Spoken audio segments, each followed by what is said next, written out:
El circuito cerrado de televisión se ha convertido en una herramienta fundamental en la investigación de casos de personas desaparecidas. Los sistemas de vigilancia proporcionan información clave sobre los últimos movimientos conocidos de quienes desaparecieron, permitiendo a los investigadores reconstruir un posible curso de los acontecimientos. A pesar de este procedimiento de seguimiento, muchas personas siguen desaparecidas. Número 20. Solo hay información para una sola oración sobre los antecedentes y la personalidad de Ashley Bosma, todo lo cual puede deducirse de las circunstancias que rodean su desaparición.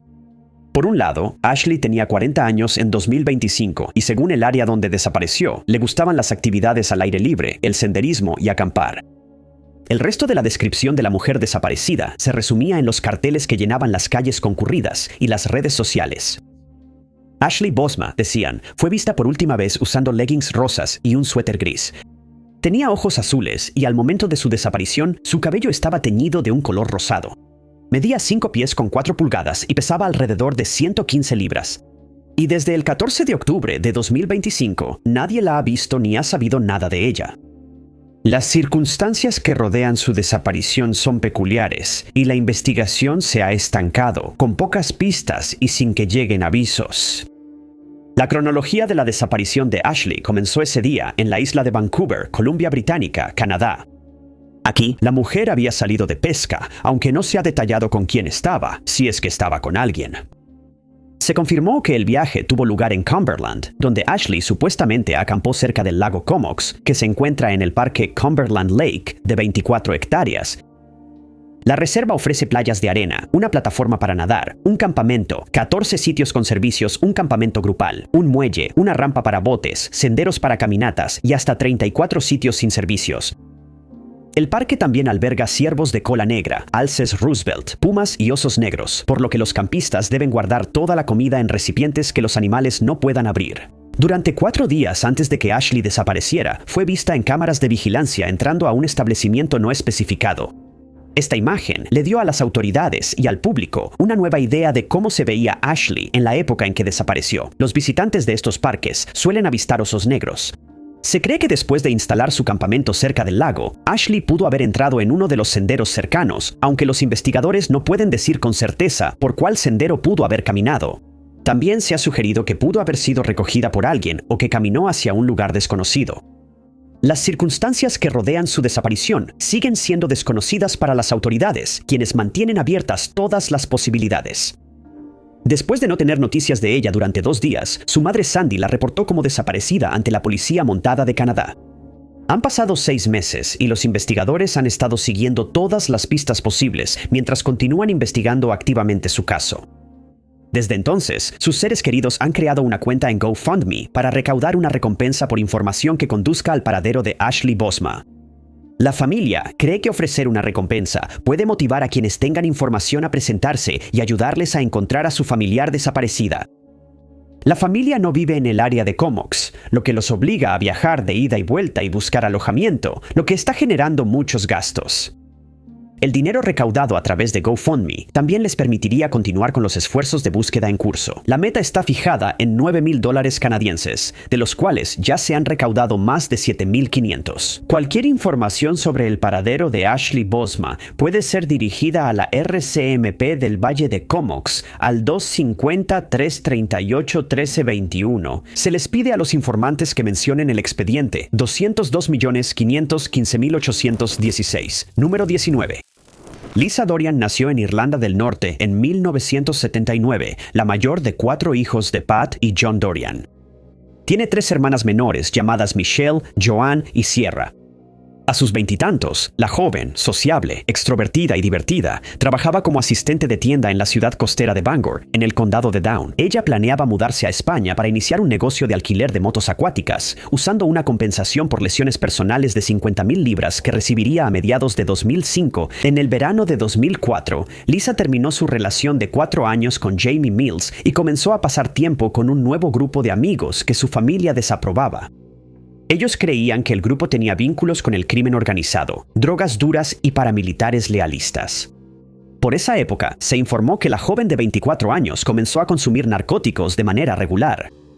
Antes de que Lisa pudiera recibir su compensación, se convirtió en el centro de un caso sin resolver que duró décadas. A finales de febrero de 2005, pasó la noche del viernes en Broomsport antes de quedarse con una amiga en Ballywater. Al día siguiente, la vieron en un pub cerca de Kirkcaldy, luego en una fiesta en Ballyhalbert, antes de regresar a su departamento en Bangor por varias horas. En algún momento de esa noche o madrugada, Lisa salió de su departamento y fue a la casa de Naomi Drysdale en Ballyhalbert, donde se estaba llevando a cabo otra reunión. El domingo 27 de febrero, Lisa y varios conocidos fueron al desierto parque de casas rodantes de Ballyhalbert para seguir la fiesta. Muchos de los asistentes estaban bajo la influencia de drogas recreativas. Según los informes, Lisa pasó gran parte de su tiempo con Mark Lovett, el encargado del parque. En las primeras horas del lunes 28 de febrero se documentaron sus últimos movimientos conocidos. El 1 de marzo, su compañera de departamento llamó a su hermana menor, Joanne, para decirle que Lisa no había regresado a casa durante el fin de semana. Las llamadas a Lisa no fueron contestadas y su familia comenzó a buscarla rápidamente. Esa noche, la familia conoció a Mark Lovett, quien, según dijeron, estaba lloroso y angustiado. Él afirmó que él y Lisa estaban sentados en una casa rodante alrededor de las 4:45 am, cuando escucharon un ruido fuerte y vieron luces intermitentes afuera. Ambos salieron corriendo por miedo y se separaron en la oscuridad. Mark dijo que después intentó llamar a Lisa, pero ella no contestó. Él afirmó que esa fue la última vez que la vio. Lisa Dorian fue reportada como desaparecida y la policía comenzó a buscar en el parque de casas rodantes, y dentro de la casa rodante encontraron su bolso y otras pertenencias. Las declaraciones de los testigos fueron limitadas porque la mayoría de los asistentes a la fiesta estaban bajo los efectos del alcohol o drogas y no pudieron dar relatos confiables. Un asistente a la fiesta que no había consumido nada sí dio más detalles. Dijo que Mark y Lisa estaban alucinando tan intensamente que él empezó a preocuparse por ellos. Alrededor de la 1:15 am, llamó a Lisa para ver cómo estaba, pero ella no contestó. Mark contestó su teléfono y de manera incoherente dijo que estaba viendo cosas antes de colgar. Más tarde, la policía recibió información contradictoria. Mark inicialmente dijo que llamó a Lisa después de que se separaron, pero meses después también le había llamado a su novio, quien supuestamente afirmó estar en Bangor con otra mujer. El novio lo negó y dijo que Mark solo le dijo que Lisa estaba desaparecida. También reveló que el teléfono de Lisa en realidad estaba en su departamento en Ballywalter. Después de estas declaraciones contradictorias, Mark dejó de hablar abruptamente con la policía y se ha negado a cooperar con la familia de Lisa. En febrero de 2025, la policía publicó imágenes de cámaras de seguridad de Lisa en el restaurante Saltwater Brick, grabadas 2 días antes de que desapareciera. Sigue siendo la última grabación conocida de ella. 2 décadas después, Lisa sigue desaparecida. Su familia sigue esperanzada de que algún día la encontrarán.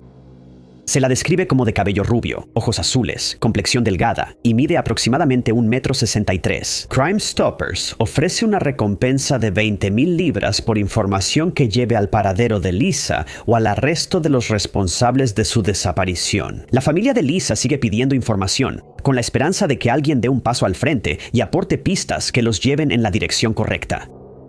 La última vez que se le vio, llevaba puesta una camiseta blanca, pantalones deportivos claros y botas blancas de peluche tipo moon boots cuando desapareció. La información sobre ella puede dirigirse al Servicio de Policía de Irlanda del Norte, al 101, o a través de su portal en línea en psni.police.uk/report.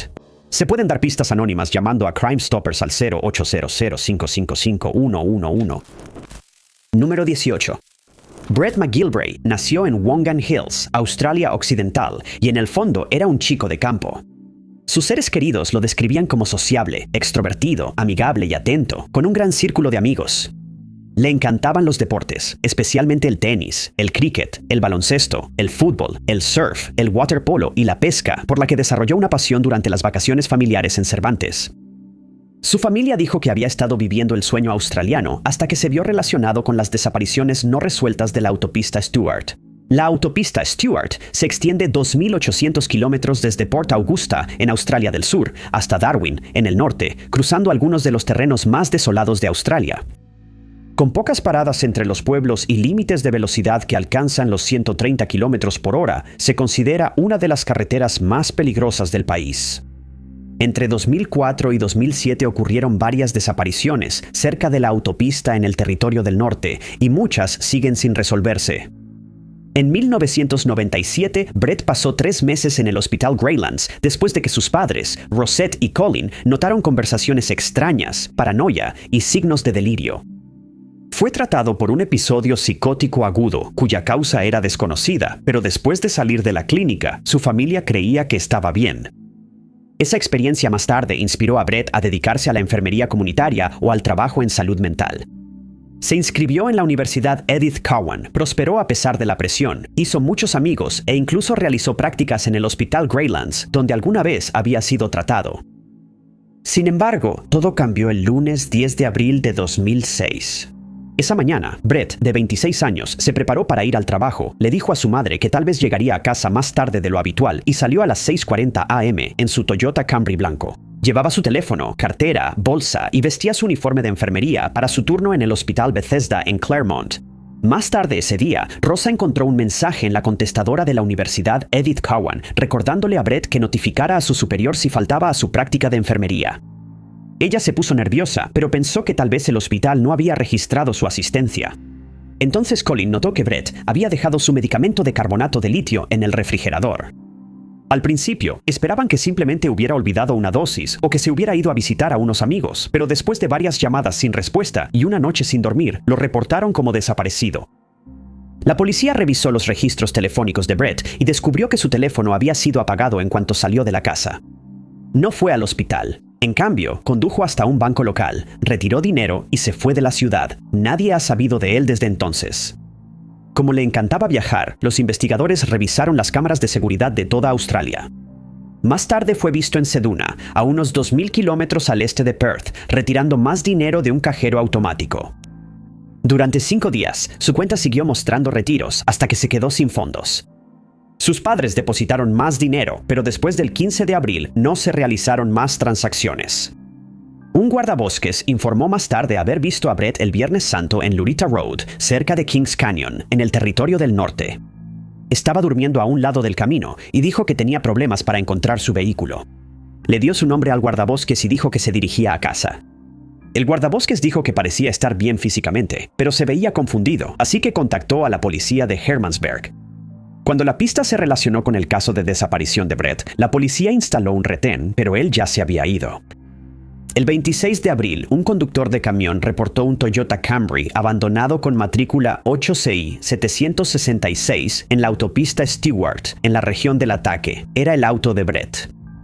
Adentro, la policía encontró el tanque de gasolina lleno, las llaves en el encendido, la cartera de Brett y su teléfono. Lo único que faltaba eran Brett y su bolsa negra. Un recibo de combustible lo ubicó en Alice Springs el 15 de abril y la policía buscó por aire y tierra, pero no encontró más pistas. La desaparición de Brett sigue sin resolverse. Su familia dijo que nadie notó nada inusual en los días previos a su desaparición, lo que hace que su desaparición parezca repentina, inesperada y totalmente impropia de él.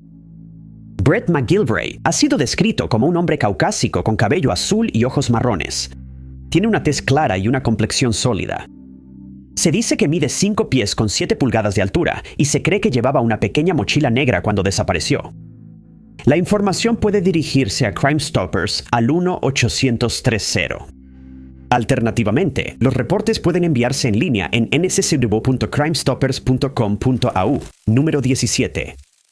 El 11 de marzo de 1933, Fermín Delgado Pinto nació en Perú, donde creció humildemente trabajando en el campo. Quienes lo conocieron lo describen como una persona amable, amigable, orientada a la familia y alegre. Como vivía cerca de la costa, desarrolló un amor por la playa y la pesca. Incluso en la vejez, seguía siendo independiente y disfrutaba de dar largas caminatas, siempre regresando a casa sin ayuda. No tenía condiciones de salud documentadas, demencia ni problemas cognitivos. En 2011, Fermín se mudó de Perú a Chile para estar más cerca de sus hijas y nietos, estableciéndose en la comuna de Peñaloma en Santiago. En marzo de 2018, una de sus hijas y su esposo organizaron un viaje sorpresa a Lima, Perú, por su 25º aniversario de bodas. Derman se enteró e insistió en ir para poder visitar a la familia también. Como su boleto se compró por separado en el último minuto, Derman tuvo que regresar solo a Chile. Su familia se preocupó por su edad, pero un empleado de la aerolínea les aseguró que el personal lo ayudaría en el aeropuerto, incluyendo el desembarque y la recogida de equipaje.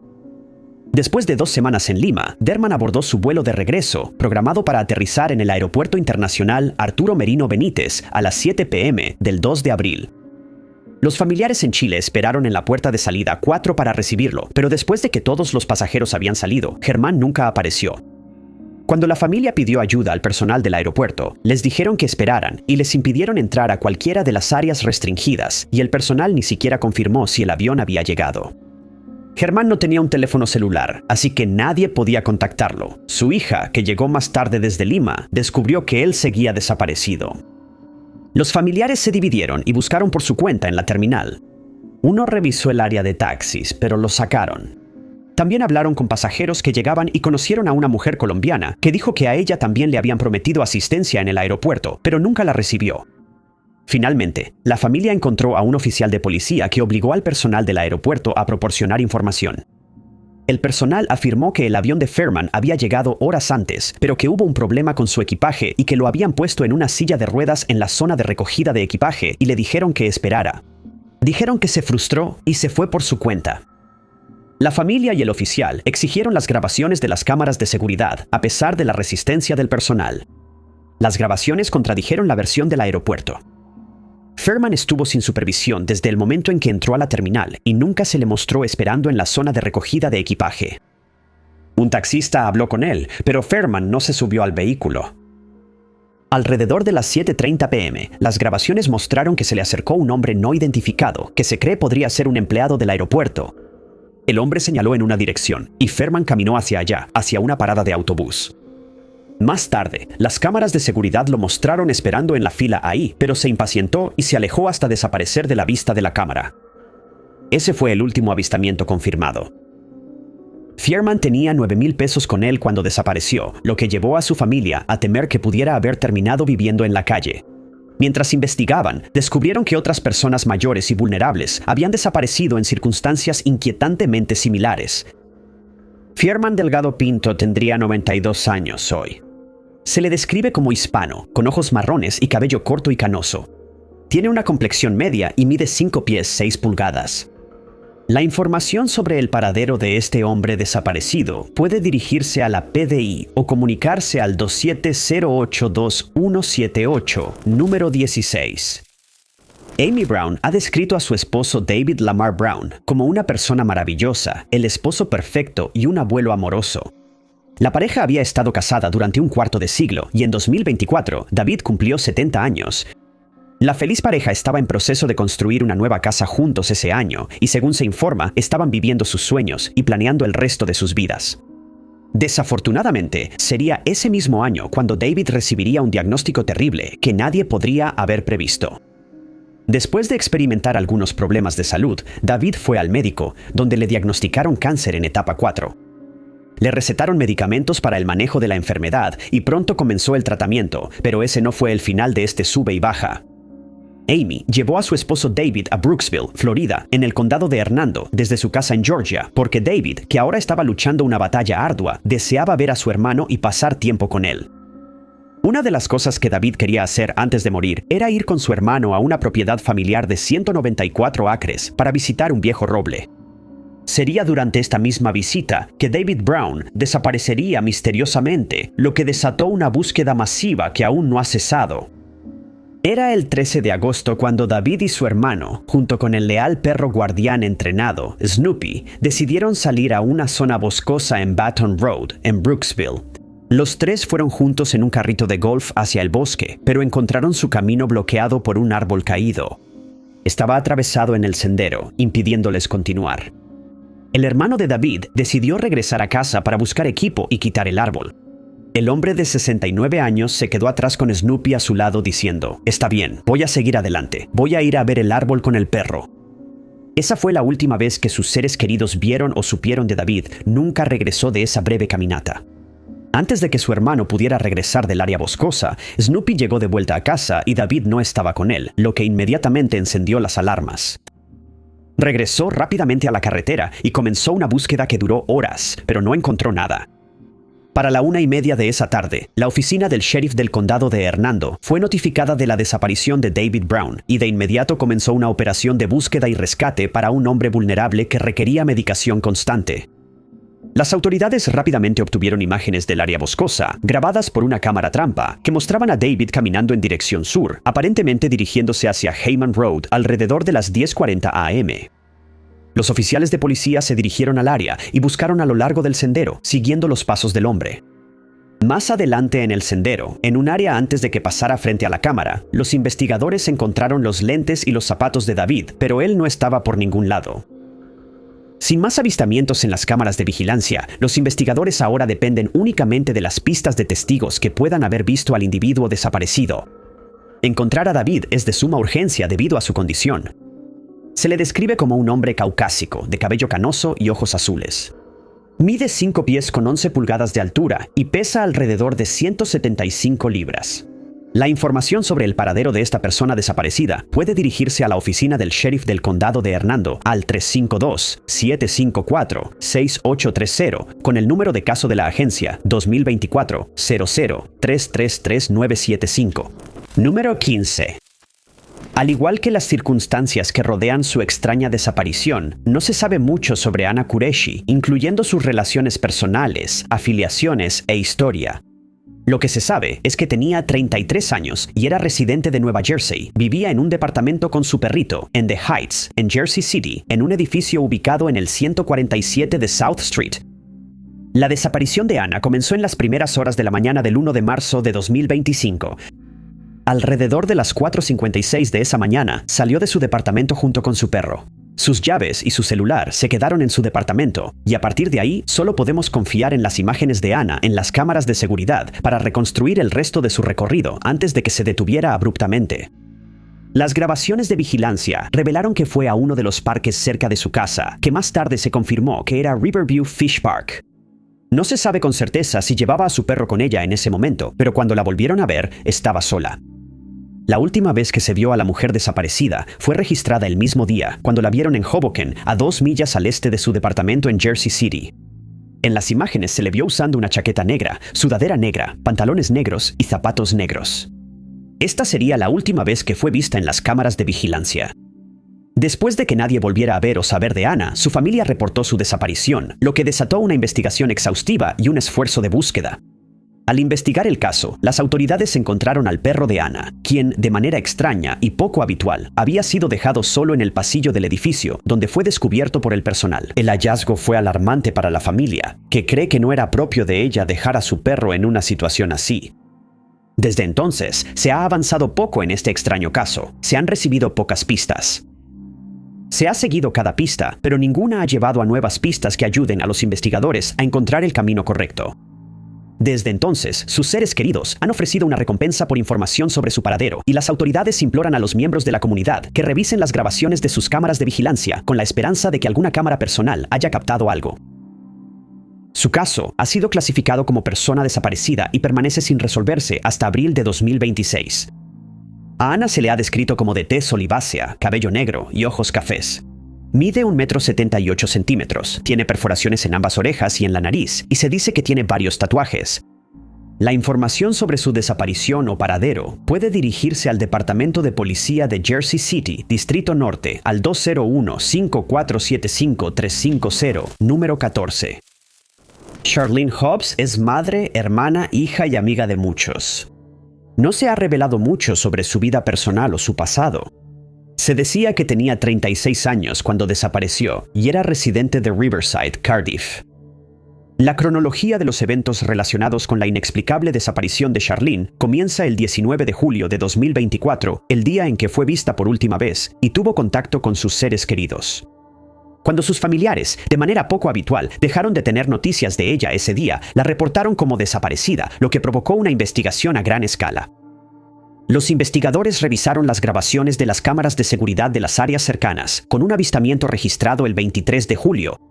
En el video, se puede ver a Charlene en una tienda local de Morrison's en Adams Down, Cardiff. A las 6:07 del 24 de julio, las cámaras la captaron de nuevo, esta vez en una propiedad ubicada en Broadway, Adams Down.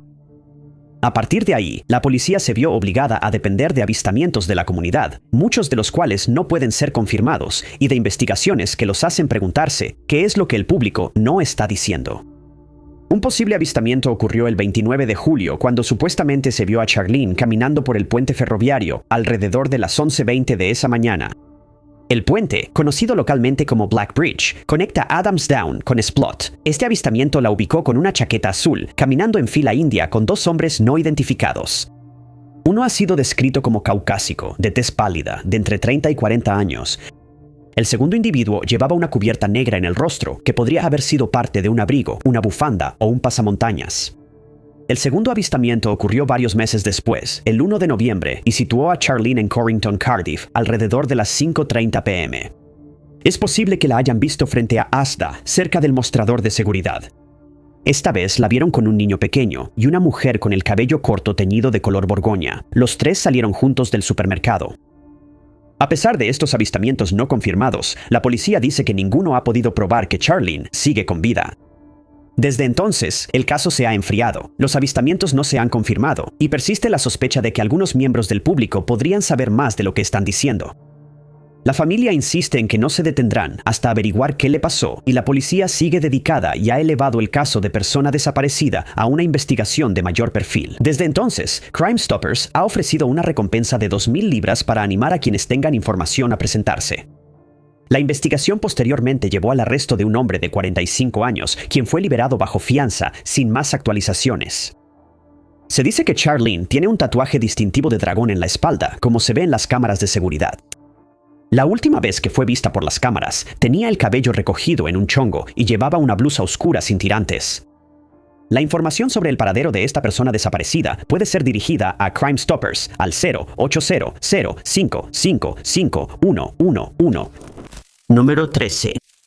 Claudia Elizabeth Lawrence nació en febrero de 1974 en Melton, Yorkshire. Recibió educación privada en el Colegio de York para niñas y más tarde asistió a la Escuela de Gastronomía, donde se graduó como chef. Trabajó en restaurantes y hoteles en todo York, pero las largas horas en la cocina le dejaban poco tiempo para la familia y los amigos. En 2006, Claudia se convirtió en chef del Colegio Goodricke de la Universidad de York. El trabajo le permitió comprar su propia casa en 2007, una pequeña casa adosada en Hemworth, a unos 5 kilómetros del trabajo. El empleador la describió como una persona confiable y después de mudarse allí pasaba las noches en el pub Nag's Head y a veces vacacionaba en Chipre, donde exploraba oportunidades de trabajo. El 18 de marzo de 2009, Claudia trabajó su turno de las 6 a.m. en Goodricke y salió alrededor de las 2 p.m. Las cámaras de seguridad del campus la mostraron saliendo a pie solo unos minutos después. Alrededor de las 3 p.m., otra cámara la captó cerca de una tienda en Melrose Gate, cerca de su casa, y según se informa, un vecino la vio cerca de ahí. Esa noche, Claudia habló por teléfono con ambos padres. Sonaba normal y estaba emocionada por los planes del próximo Día de las Madres con su mamá. Dijo que estaba en casa y planeaba irse a dormir temprano, porque necesitaba caminar al trabajo antes de las 5 de la mañana al día siguiente, ya que su auto estaba en reparación. Sus padres recibieron su último mensaje de texto de ella a las 9:12 de la noche. Nadie ha visto ni ha sabido nada de Claudia desde entonces. A las 6 de la mañana siguiente, la mujer de 35 años no se presentó a trabajar. Su gerente llamó, pero la llamada fue al buzón de voz. Claudia también tenía planeado reunirse con su amiga Susie Cooper esa noche, pero nunca llegó. Susie, sabiendo que Claudia usaba el teléfono con frecuencia, intentó llamarla varias veces, pero no pudo comunicarse con ella. A la mañana siguiente, Susie contactó a amigos en común, incluido el propietario del Nag's Head, y luego alertó a los padres de Claudia. Su padre, Peter, llamó al colegio Goodricke y se enteró de que Claudia había faltado al trabajo tanto el 19 como el 20 de marzo. A las 2:00 p.m. del 20 de marzo, la policía de North Yorkshire fue contactada y se presentó un informe de persona desaparecida.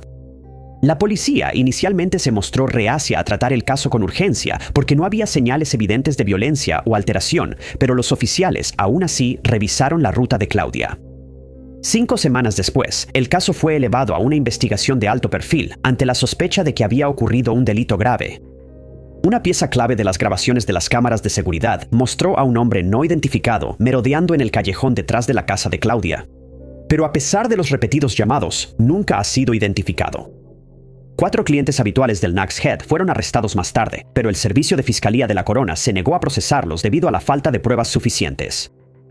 La desaparición de Claudia Lawrence sigue sin resolverse y se pide a cualquier persona que tenga información que se comunique con la policía de North Yorkshire al 101 o con Crime Stoppers al 080-0555-111. Número 12. En el caso de Rowena Walker, no se ha dado a conocer mucha información personal, incluyendo sus antecedentes o relaciones. Lo primero que sabemos sobre la mujer de 39 años de Christchurch es que desapareció y la búsqueda de ella y la información sobre su caso continúa. Rowena fue vista por última vez el 14 de abril de 2025 en una tienda ubicada en la calle Bassett en Christchurch. Fue vista con un acompañante desconocido en las cámaras de seguridad de la tienda. No sería hasta el 22 de octubre que los familiares serían alertados de que nadie la había visto ni tenido contacto con ella durante bastante tiempo.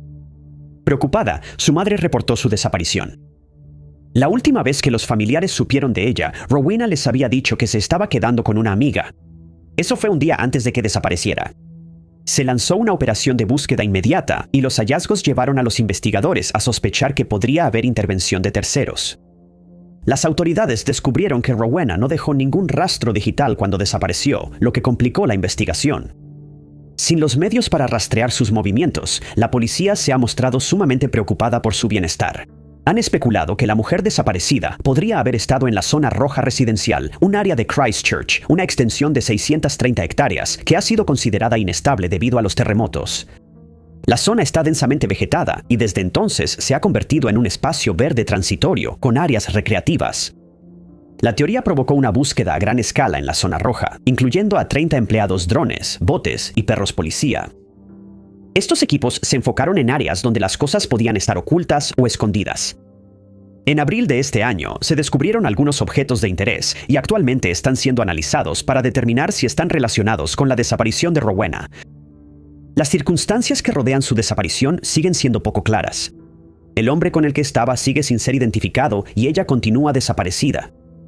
Los investigadores ampliaron su búsqueda a zonas vecinas también, incluyendo Waikato, Canterbury y Tasman. Marina era conocida por viajar, pero siempre se mantenía en contacto con su familia, especialmente con sus hijos, cuando lo hacía. El hombre no identificado que fue visto con ella en las imágenes de las cámaras de seguridad sigue siendo la principal pista en la investigación. Pero esta persona aún no se ha presentado.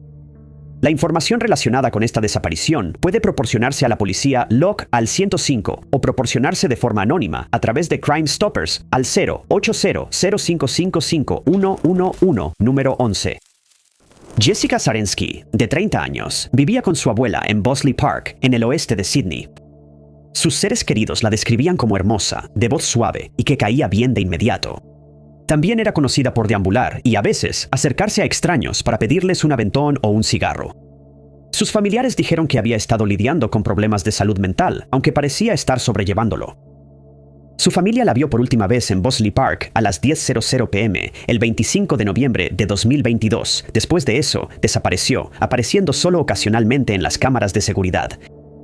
El primer avistamiento confirmado fue 3 días después, el 28 de noviembre a las 8:35 p.m., cuando las imágenes la mostraron caminando hacia el sur por la avenida Sadro en Bosley Park. Más tarde esa noche, la vieron afuera de un club en Prairieville Road y luego en el estacionamiento de la taberna Greenfield en Greenfield Park. Aproximadamente 10 minutos después, la vieron salir en un Holden Commodore familiar azul, la cual se volvió central en la investigación. La policía rastreó el vehículo mediante imágenes de seguridad hasta las 9:00 a.m. de la mañana siguiente, cuando fue visto en una gasolinera Ample en Horsley Park. Un hombre de 40 años, identificado más tarde como Paul Jones, salió y lo llenó de gasolina. Él conoció a Jessica esa noche y no tenía ninguna conexión previa conocida con ella. Jones también entró a la tienda y compró cigarrillos y 2 botellas de refresco. Las cámaras de seguridad parecían mostrar a alguien en el asiento del pasajero usando una blusa naranja que se cree que era Jessica, a quien se había visto antes con esa misma ropa. Los investigadores también notaron una rama atorada en la puerta del pasajero que no había aparecido en las imágenes anteriores del vehículo. Más de una hora después, ese mismo auto fue captado yendo hacia el oeste por la carretera Great Western, pero ahora el asiento del pasajero estaba vacío. En noviembre de 2023, los investigadores revelaron que habían localizado a Jones y realizaron una búsqueda forense en el vehículo, pero no encontraron pruebas útiles. Jones ha sido nombrado como una persona de interés, aunque aparte de las imágenes de las cámaras de seguridad, no hay pruebas de que le haya hecho daño a Jessica. La desaparición de Jessica Zarensky sigue siendo sospechosa y sin resolverse, y los investigadores consideran la posibilidad de que haya habido intervención de terceros. Se la describe como caucásica, de cabello rubio, complexión delgada y mide aproximadamente 1,68 m. Tiene tatuajes en el dedo índice derecho, en el interior de la muñeca izquierda y en la parte posterior del cuello. Fue vista por última vez usando una blusa naranja, leggings negros y zapatos planos. Cualquier persona con información puede comunicarse con la policía de Fairfield o con Crime Stoppers al 1-830. Se ha ofrecido una recompensa de $500,000 por información que conduzca al paradero de Jessica. Número 10. A partir de mediados de la década de 2000, la comunidad de Longfellow en Minneapolis, Minnesota, ha reportado estar sufriendo un fenómeno persistente que continúa afectándolos. El estruendo de Longfellow, como se le ha llamado, ha sido tema de discusión durante décadas. Pero los reportes directos a la policía de Minneapolis comenzaron mucho más recientemente, ya que los ciudadanos de la zona seguían preocupándose cada vez más por los enigmáticos ruidos que resuenan en el vecindario. Según los residentes, estruendos inexplicables descritos como tan fuertes que hacen temblar las casas han hecho vibrar sus ventanas y los han despertado del sueño asustados.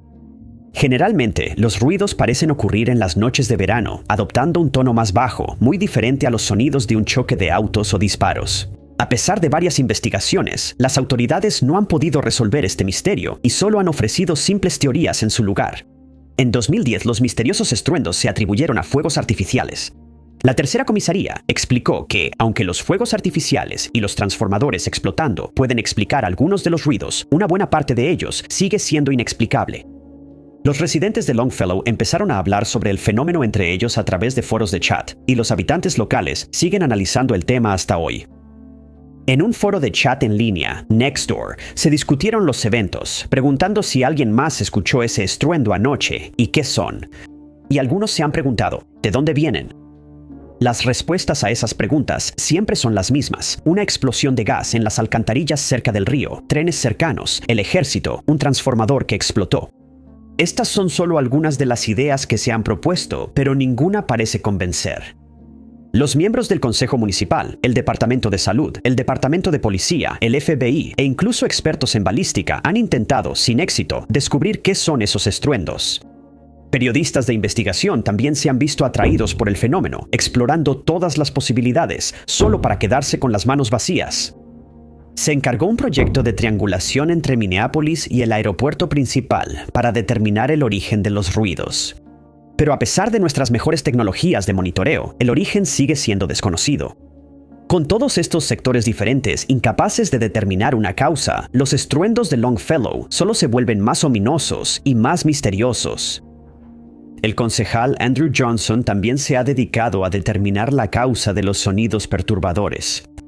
A menudo se dirige a los ciudadanos de Longfellow, diciendo que el consejo está al tanto de los fuertes estruendos que están ocurriendo y que los están investigando. En 2018 hizo una publicación en Facebook indicando que incluso enviaron equipos de bomberos, pero no encontraron nada. Johnson informa que, aunque este fenómeno se ha repetido durante años, nadie parece haber visto el origen.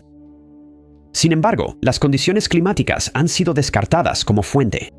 Las autoridades locales tampoco han recibido reportes sobre el uso de dinamita en la zona, ni ha habido evidencia que sugiera que realmente se estén detonando explosivos.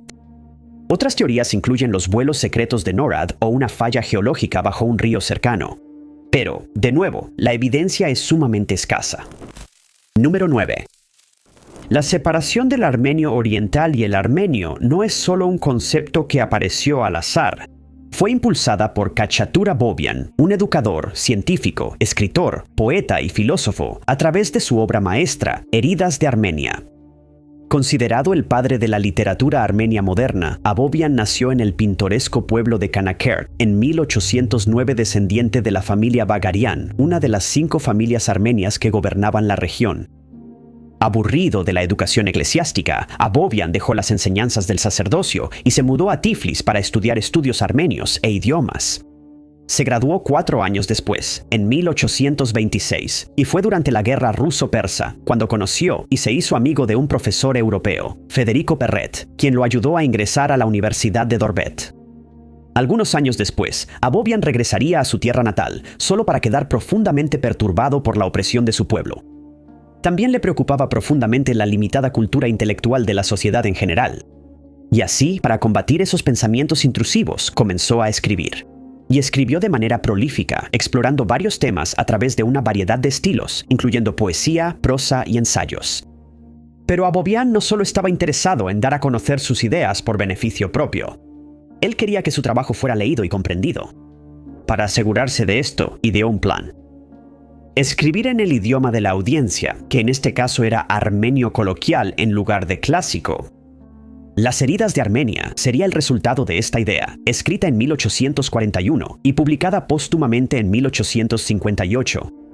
Pero en realidad nadie sabe cuándo o cómo Abovian falleció, porque en 1848 desaparecería misteriosamente a la edad de 38 años, un evento que finalmente eclipsó su obra.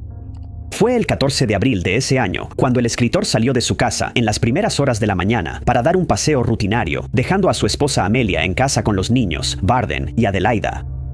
Las horas pasaron y se convirtieron en días y luego en semanas. Inexplicablemente, Amelia esperó un mes antes de reportar la desaparición de su esposo. Cuando se corrió la voz de que el gran escritor había desaparecido misteriosamente, la comunidad entró en pánico. Pero a pesar de numerosas búsquedas, no se encontraría ningún rastro de Abovian.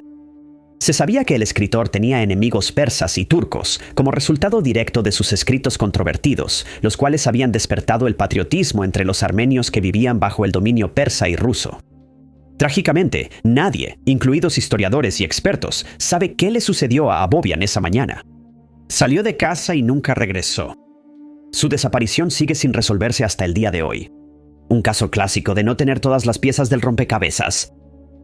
Kachader Abovian escribió novelas, cuentos, obras de teatro y composiciones artísticas. También creó versos y fábulas, y fue el primer escritor armenio en componer literatura para niños. Su poesía estaba llena de sátira, que a menudo criticaba la burocracia. Él creía que cada persona tiene la capacidad de desarrollarse, una visión que, junto con sus esfuerzos por reformar el sistema educativo, lo alejó de la élite armenia. Pero desempeñó un papel en el desarrollo de la literatura armenia oriental, aunque gran parte de su obra solo se publicó después de su desaparición. Número 8. El zumbido ominoso es un fenómeno que sigue causando inquietud en muchas partes del mundo. Tanto así que provocó la creación de una base de datos llamada el Proyecto del Mapa Mundial y Base de Datos del Zumbido. El caso más conocido y documentado es el del zumbido de Taos, que perturbó a los residentes de Taos, Nuevo México. Según un estudio, solo el 2% de la población en el área podía realmente escuchar la frecuencia. En 2006, se realizó una serie de grabaciones del zumbido de Auckland que se escuchó en Nueva Zelanda. Otro ejemplo popular de estos ruidos inexplicables es el zumbido de Windsor, que fue reportado por los residentes de Windsor, Ontario, a finales de 2011. Fue descrito como una vibración baja y monótona. Se estimó que provenía de la isla Cook. En los años siguientes, otras áreas también sufrirían esos sonidos inquietantes. Y en 2023 fue Omagh, la ciudad principal del condado de Tyrone en Irlanda del Norte. Ese año, el sueño no llegaba fácilmente a los residentes, quienes se convirtieron en víctimas desprevenidas de un zumbido omnipresente que resonaba en la oscuridad cada noche. El zumbido, al parecer, no podía atribuirse a los sospechosos habituales. Mientras que en casos anteriores se señalaba la contaminación acústica y el tráfico como las causas probables, el zumbido de Omagh era diferente. A diferencia de la mayoría de los otros casos, los residentes de Omagh se sintieron tan perturbados por el ruido constante cada noche que llegaron al extremo de mudarse a un pueblo completamente diferente solo para escapar de él. El zumbido, murmullo o vibración se ha descrito como un retumbo de tono bajo, parecido al motor de un auto en ralentí. Y aunque el ruido marrón puede ayudar con el insomnio y la ansiedad, esta vez resultaba más bien una distracción frustrante. Hartos de la naturaleza incesante del zumbido, la comunidad exigió que el Consejo Municipal del Distrito de Omagh tomara medidas. Insistieron en que era necesario encontrar y eliminar la fuente. Pero por más que buscaron, las autoridades locales no pudieron encontrar un origen concluyente. El mayor problema al investigar el misterio era el tamaño del área afectada. Simplemente era demasiado grande y, por lo tanto, no era factible desplegar a las autoridades para buscar el zumbido. Tendrían que investigar a fondo cada calle, casa, negocio, sistema de alcantarillado, estación de tren, todo, y tendría que hacerse con equipo avanzado diseñado específicamente para rastrear ruidos. El consejo creía que el problema podría estar relacionado con el clima, o que posiblemente era un fenómeno estacional que ocurre en septiembre, que es cuando los residentes comenzaron a notar el sonido sin fuente aparente. El misterio se vuelve aún más extraño cuando Alex Fagan decidió embarcarse en una gran empresa para llegar al fondo del asunto. A través del documental True North, el Omaha Hum, Fagan se conecta con Emmett McElhatton, quien también está en busca del zumbido barroco, así como con Jamie Ryan, un técnico con algunos equipos que podrían ayudar a rastrear la fuente. El documental finalmente los lleva a una fábrica que creían que era de donde provenía el ominoso y perturbador ruido. Pero por razones legales, Fagan no pudo revelar el nombre de la fábrica, y las autoridades locales tampoco confirmaron si ese establecimiento realmente era la fuente. De manera extraña, solo unas semanas después de que Fagan anunciara que creía que el caso había sido resuelto, el zumbido de Omaha desapareció y no se ha vuelto a escuchar desde entonces. Número 7. Dentro de los límites de Manitowoc, Wisconsin, Ludington, Michigan y Benton Harbor, Michigan, se encuentra el Triángulo de las Bermudas de los Grandes Lagos, mejor conocido como el Triángulo de Michigan. Es esta ominosa sección oceánica la que ha sido escenario de varias desapariciones, incluyendo barcos, aviones y personas, todos desaparecidos sin explicación y la mayoría de los cuales nunca emergieron de las profundidades. La desaparición documentada más antigua que ocurrió en el Triángulo de Michigan data de 1679, cuando Le Griffin, una embarcación construida para el comercio de pieles, zarpó en el lago Michigan. Iba con destino a Fort Frontenac, un puesto comercial y fuerte militar. El barco estaba lleno de pieles y suministros que debían ser entregados en el extremo sur del lago. La ruta de Le Griffin lo llevaría a través del Triángulo de Michigan, pero nunca lograría salir de ahí. Los que estaban en el puesto esperaron casi un mes antes de darse cuenta de que la embarcación nunca llegaría. Le Griffin nunca fue visto de nuevo. En mayo de 1891, el barco maderero conocido como el Thomas Hume zarpó de su muelle en Chicago con la bodega llena de madera. Esta embarcación no era la única en las aguas ese día, ya que varios otros barcos estaban realizando sus travesías por el mar. Según las anotaciones de la tripulación de otro barco, cuando el Thomas Hume llegó a la región del Triángulo de Michigan, comenzaron a aparecer nubes amenazantes en la distancia. Nunca llegó a su destino, y ni un solo pedazo de madera a la deriva perteneciente a la embarcación llegó a la orilla. El otro barco que había pasado junto al Thomas Hume se llamaba Ruth Simmons. 2 décadas después de la desaparición de la embarcación, el barco zarpó de nuevo por la misma ruta. Estaba transportando árboles de Navidad. A mitad del viaje, la tripulación hizo una bandera de auxilio al pasar por la estación de salvamento Kewaunee. La estación envió botes de rescate, que rápidamente salieron en persecución, pero perdieron de vista al barco, y el Ruth Simmons fue declarado desaparecido posteriormente. En 1937, George Donner estaba capitaneando un barco que transportaba carbón en su bodega de carga. Donner se dirigía a Port Washington, Wisconsin, y todo parecía ir bien hasta que una noche el capitán se retiró a su camarote, cerrando la puerta con llave desde adentro.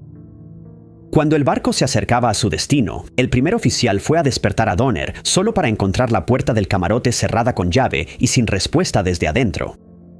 Al derribar la puerta, la tripulación encontró los aposentos del capitán vacíos. A pesar de una búsqueda exhaustiva en el barco, Donner nunca volvió a ser visto, y lo que le sucedió sigue siendo un misterio. En 1950, el vuelo 2501 se convertiría en la siguiente víctima involuntaria del Triángulo de Michigan. El vuelo tenía previsto viajar de Nueva York a Seattle con 58 pasajeros a bordo. Pasaron varias horas sin señales del avión, lo que provocó una misión de búsqueda y rescate. Se encontraron pequeños fragmentos del avión en el agua, pero no había señales de la estructura completa. La Guardia Costera también buscó en las aguas, pero finalmente la búsqueda fue cancelada y el avión, junto con todos sus pasajeros, fue declarado como perdido. En julio de 1998, Donald Schaller abordó un Aero Arrow L-39 Albatros de 2 asientos, un avión de entrenamiento a reacción de un solo motor. Schaller era un piloto veterano que planeaba participar en su primer espectáculo aéreo en Traverse City, Michigan. En el asiento del pasajero estaba Donovan Rodríguez, un instructor de vuelo. Eran las 6 p.m. cuando Schaller se comunicó por radio con la sala de control, informando que estaba a 27 millas del aeropuerto Cherry Capital, de donde había partido, y que regresaría al mismo aeropuerto. Sin embargo, el avión no regresaría. En cambio, los controladores vieron cómo el jet desaparecía ominosamente del radar, con Schaller y Rodríguez a bordo. En los últimos años, se han detectado estructuras similares a aviones mediante equipos de sonar en las cercanías. Sin embargo, inmersiones posteriores en la ubicación concluyeron que ninguna de estas formaciones es la nave desaparecida. El Triángulo de Michigan sigue cobrando víctimas y aumentando su notoriedad, llegando a igualar la leyenda del Triángulo de las Bermudas. Y al igual que con esta región misteriosa, los expertos aún no pueden ponerse de acuerdo sobre qué está causando estas desapariciones extrañas y repentinas. Número 6. 6. Los minoicos, una cultura mejor conocida por sus mitos y leyendas, siendo el más popular el de Teseo y el Minotauro, fueron una civilización de la Edad de Bronce de Creta. La cultura floreció aproximadamente desde el 3000 a.C. hasta su inexplicable desaparición en el 1100 a.C. El nombre de esta sociedad proviene de la palabra Minos, que se refiere a una de dos opciones. Minos era ya sea el título dado a un gobernante dinástico o el de una figura de alto rango en Creta, quien también tenía un lugar en la leyenda griega. En las soleadas costas de la isla griega más grande, los minoicos construirían sus elaborados palacios, crearían un arte increíble y establecerían sus redes comerciales por todo el Mediterráneo. La cultura parecía tener una afinidad por la naturaleza, evidente en las escenas vibrantes presentes en su arte que representan delfines, aves, peces y flores. A diferencia de otras culturas antiguas y del arte minoico, las mujeres eran representadas ocupando posiciones de alto rango y como figuras importantes, y algunos expertos sugieren que pudieron haber sido una sociedad matriarcal. También era inusual para las civilizaciones antiguas que esta cultura en particular mostrara un gran interés por la higiene. Los palacios de Creta mostraban una cierta sofisticación que no se habría esperado. Estaban equipados con sistemas de plomería, baños, inodoros y canales de drenaje. Los minoicos fueron una de las primeras culturas antiguas en explorar sistemas de saneamiento, lo que sugiere que su forma de vida y su estatus económico eran elevados. Sin embargo, hace unos 3500 años, los minoicos de Creta se verían sometidos a una situación que acabaría con sus vidas. El suelo comenzó a temblar, una advertencia de que el volcán cercano de la isla de Tera estaba a punto de hacer erupción. Y así fue. La enorme erupción volcánica provocó un tsunami que se dirigía a las costas de Creta. Los palacios fueron destruidos a su paso y la sociedad fue desarraigada. El evento ocurrió en el año 1450 a.C., según los antiguos registros históricos. Supuestamente, el evento precedió la llegada de los micénicos, quienes evidentemente tomaron el control de Creta. Pero parece que eso no fue lo que sucedió. Según estudios recientes, la erupción volcánica pudo haber ocurrido mucho antes de la caída de los minoicos, y algunos académicos sitúan la fecha entre 1565 y 1501 a.C. Otro estudio sugirió que ocurrió entre 1609 y 1560, y la conclusión final, con una probabilidad del 95.4%, situó la erupción entre 1602 y 1502. Esto significaba que el momento de la invasión micénica y el de la erupción no tenían conexión, ni la erupción consumió a los minoicos. Los arqueólogos también han encontrado más evidencia que sugiere que los minoicos estaban preparados para tales invasiones. A finales de la Edad de Bronce, una tendencia se volvió bastante clara con esta civilización. Se involucraron en proyectos de construcción diseñados para preparativos de guerra. Este cambio repentino resultó en la construcción de murallas defensivas y torres, pero una buena parte de los ataques de los micénicos ocurría en el mar, por lo que parece no haber evidencia arqueológica definitiva de las invasiones. Con las nuevas pruebas, o la falta de ellas, y las técnicas de datación mejoradas, la pregunta sobre la caída de los minoicos sigue abierta y solo se ofrecen teorías como respuestas. Número 5. Fue en Nuremberg, en 1828, cuando se desarrolló el misterio histórico más desconcertante y conocido.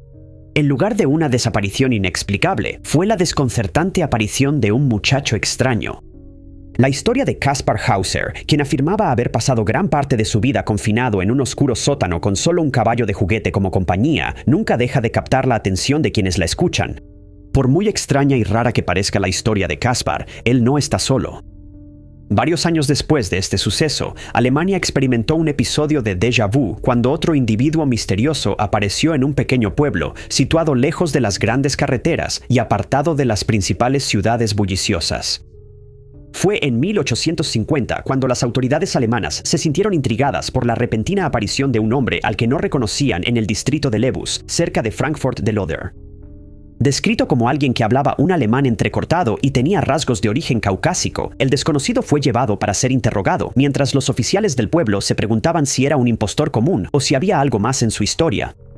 Al ser interrogado por el burgomaestre, el hombre afirmó que su nombre era Jofar Boran y que venía del país de la Cerea, ubicado en Sacrea. Pero ninguno de estos lugares existía. Se afirmó que Boran no podía hablar ningún idioma europeo, salvo un poco de alemán incorrecto. Él leía y escribía en idiomas que llamaba laceriano y abramiano, este último del cual afirmaba que era el dialecto de la orden clerical. Borin explicó que practicaba la religión cristiana, a la que él llamaba hispasiana. Otra característica que existía únicamente por decreto de Borin. Él explicó que la hispasiana era cristiana en forma y doctrina, y provenía de la tierra de Sacrea, uno de los 5 grandes compartimentos de la tierra, junto con Aflar, Aslar, Oslar y Uplar, ninguno de los cuales es reconocido en la geografía moderna. Borin les dijo a las autoridades que había llegado a la zona en busca de su hermano perdido, cuyo nombre no mencionó. Se alegaba que tenía un conocimiento geográfico considerable y que había estado en un viaje oceánico en busca de su hermano cuando naufragó. Pero el desconocido no pudo detallar dónde había quedado varado, no sabía el nombre del lugar, ni podía trazar su ruta en tierra con un mapa o con un globo terráqueo. Por lo tanto, sus orígenes siguieron siendo desconocidos. Supuestamente, Borin sería trasladado en secreto a Berlín, donde se decía que sería sometido al estudio de científicos y eruditos. No había ningún registro histórico definitivo sobre su vida o su fallecimiento.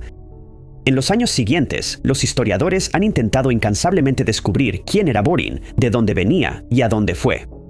Lo que los expertos han teorizado es que la referencia del extraño a Sacrea podría haber sido un error ortográfico de Sakarya, un lugar en la región turca.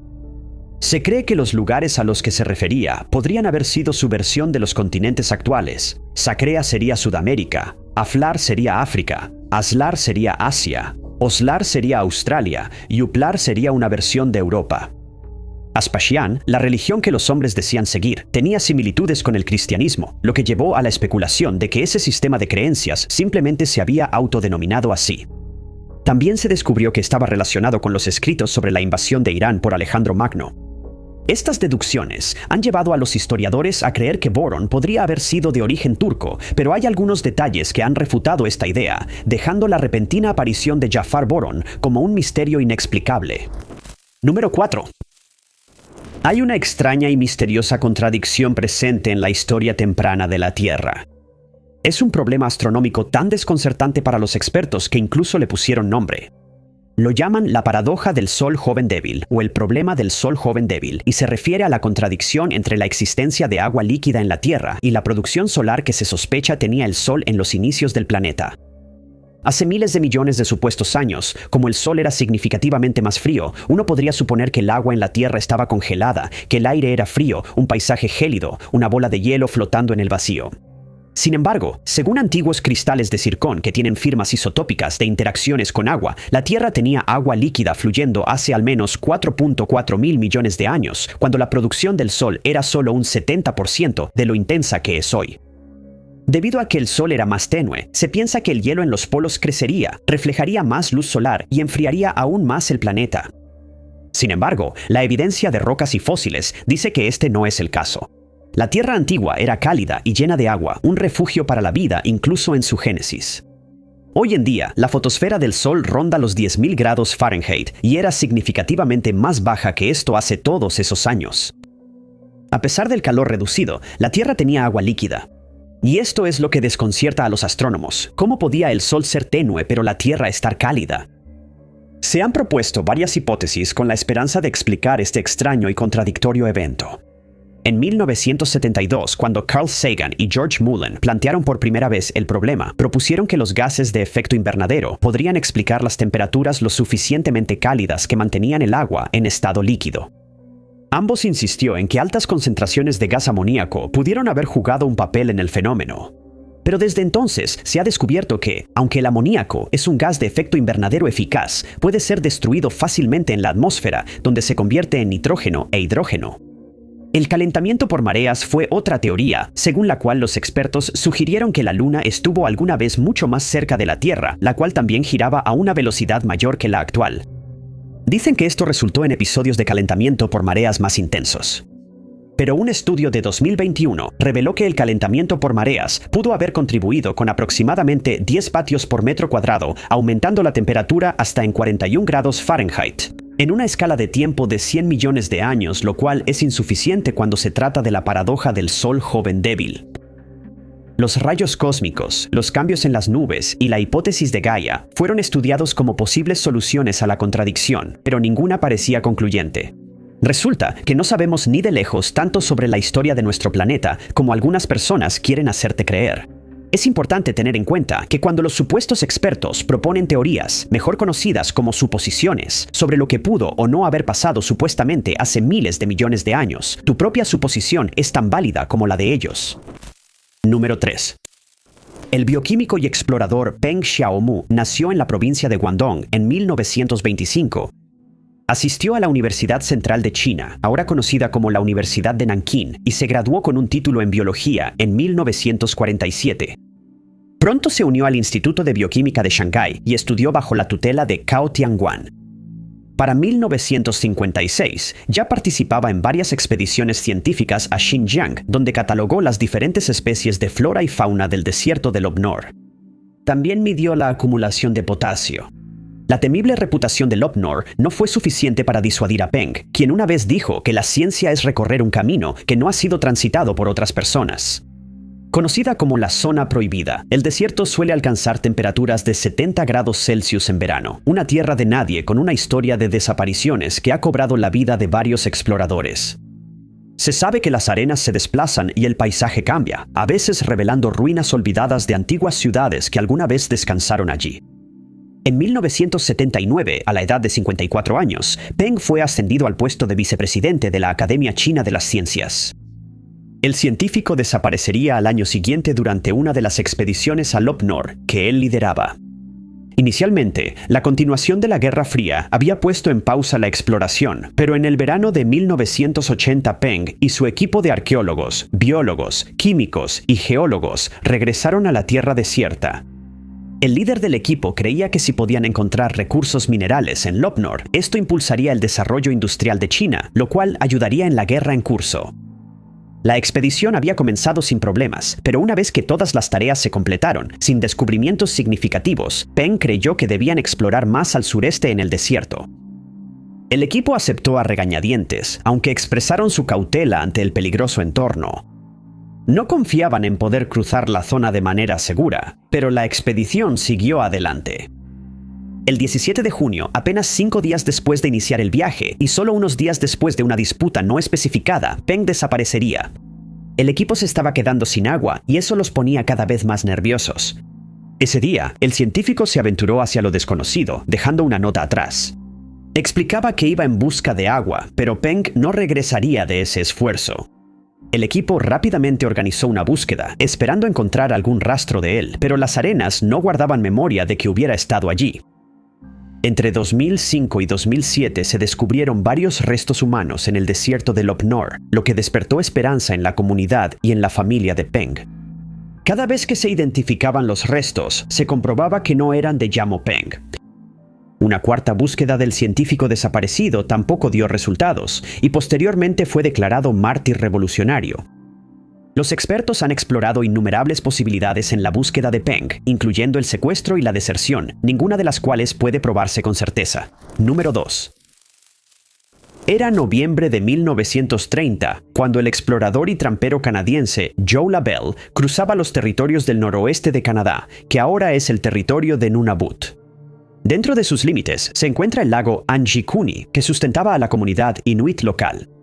Labelle, al parecer, ya era conocido por los habitantes del pueblo. Había visitado la zona antes y sabía que podía encontrar alojamiento en este asentamiento en particular. Como de costumbre, esperaba una cálida bienvenida como antes, pero al llegar al pueblo, encontró algo particularmente inusual. Labelle encontró comida cocinándose en algunas de las chozas. Las pieles estaban ordenadamente guardadas, las tazas y los tazones permanecían intactos y la nieve estaba intacta. Por primera vez en años, el pequeño asentamiento yacía inquietantemente silencioso. Labelle caminó con cautela, buscando cualquier señal de personas, pero no había señales de movimiento y ni una sola huella, aparte de las suyas, estaba marcada en el paisaje.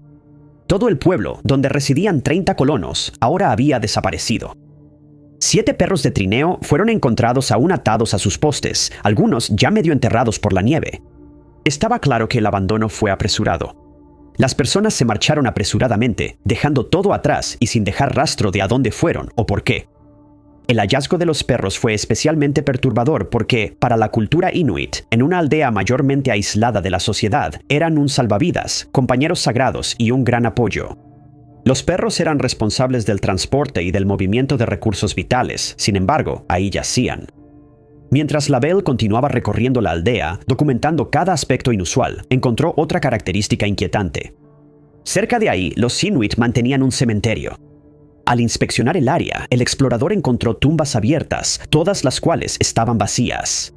Sin embargo, la nieve recién caída borró todo rastro de manos humanas y marcas de herramientas.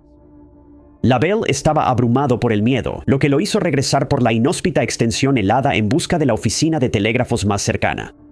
Cuando llegó, estaba agotado. Envió noticias del extraño descubrimiento a la Real Policía Montada de Canadá. Se reportó la desaparición de todo el pueblo, lo que provocó una investigación exhaustiva. Al llegar allí, los oficiales confirmaron las extrañas afirmaciones de Lavelle. De hecho, todo el pueblo había desaparecido, sin dejar rastro alguno. Las autoridades comenzaron a buscar los cuerpos de quienes alguna vez habitaron el asentamiento, pero no encontraron ninguno. Ninguno de los Inuit regresó jamás al pueblo, y nunca más se les volvió a ver. Por razones desconocidas, la Real Policía Montada de Canadá negó que el incidente hubiera ocurrido, pero las tiendas vacías y los perros cubiertos de nieve contradicen ese testimonio. Número 1. Friedrich Wilhelm Ludwig Leichhardt, conocido principalmente como Ludwig Leichhardt en los documentos históricos, fue un explorador y naturalista, nacido cerca del pueblo de Trebach, en la provincia de Brandeburgo. Él fue el sexto de 8 hijos nacidos de Christian Hieronymus Matthias Leichhardt y su esposa Charlotte Sophie. Ludwig se interesó por la filosofía, los idiomas y las ciencias naturales, las cuales estudió en la Universidad de Göttingen y en Berlín entre 1831 y 1836. A pesar de haber estudiado durante 5 años, no obtuvo un título universitario. Se mudó a Inglaterra en 1837 y continuó sus estudios de ciencias naturales en varias instituciones, además de realizar trabajo de campo en diversos países europeos. Desde ahí, abordaba los barcos y zarpaba. Sus exploraciones más famosas fueron en el norte y centro de Australia.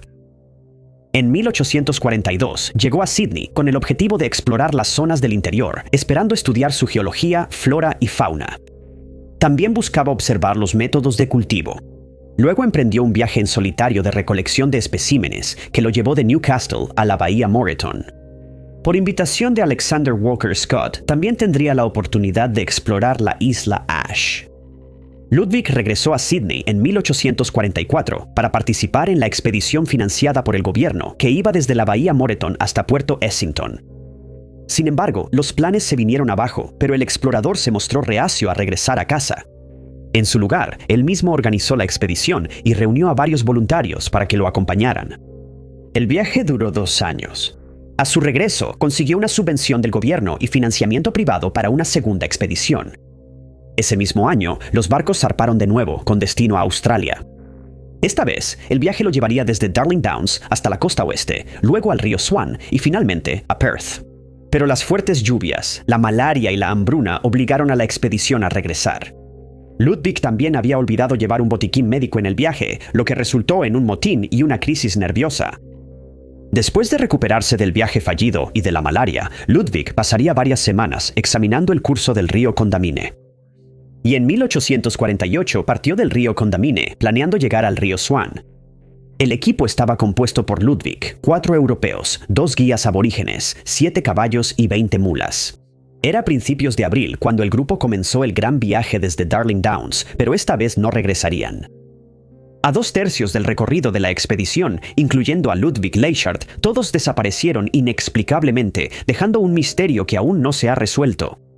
En 1855, el experimentado explorador Augustus Charles Gregory lideró una expedición científica en el norte de Australia. El equipo salió de la bahía de Moreton, explorando los ríos Victoria, Ashley, Roper y MacArthur. Luego se encontraron con un río no documentado, al que llamaron Leichhardt. El grupo entonces comenzó el viaje de regreso a través de los ríos Flinders, Burdekin, Fitzroy y Burnett, una travesía de 16 meses.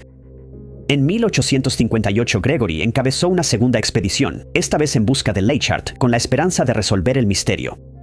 En marzo, el grupo, con vaquianos experimentados y 40 caballos cada uno cargando 150 libras de provisiones, partió de la zona de Ipswich y se dirigió al río Barkley, donde llegaron en abril. Al llegar allí, encontraron algo totalmente inesperado. Tallada en un árbol cercano estaba la letra L, una marca que sugería que Leichhardt había estado allí. Desafortunadamente, la expedición se vería obstaculizada por la sequía continua, lo que obligó a Gregory y su grupo a abandonar la búsqueda y partir hacia Adelaida. En 1864, Duncan McIntyre descubrió otros 2 árboles marcados con la misma letra a lo largo del río Flinders. En 1900, un ranchero aborigen descubrió una placa de latón de 15 centímetros, con la inscripción Ludwig Leichhardt, 1848. La placa estaba sujeta a la culata de un arma de fuego que había sido dejada en un árbol boab. Sin embargo, la autenticidad de este descubrimiento no fue validada hasta 2006, y aparte de las letras Le talladas en los árboles, es el único vestigio que queda de Ludwig. No se ha encontrado ninguna otra evidencia de su expedición en todos estos años, dejando el destino de la expedición de Ludwig Leichhardt desconocido. Muchas gracias a todos por vernos. Si les gustó este video, asegúrense de darle like. Además, no olviden suscribirse y activar la campanita de notificaciones para estar al tanto de todos nuestros futuros videos. Mi nombre es Top 5 Unknowns y los veo en el próximo video.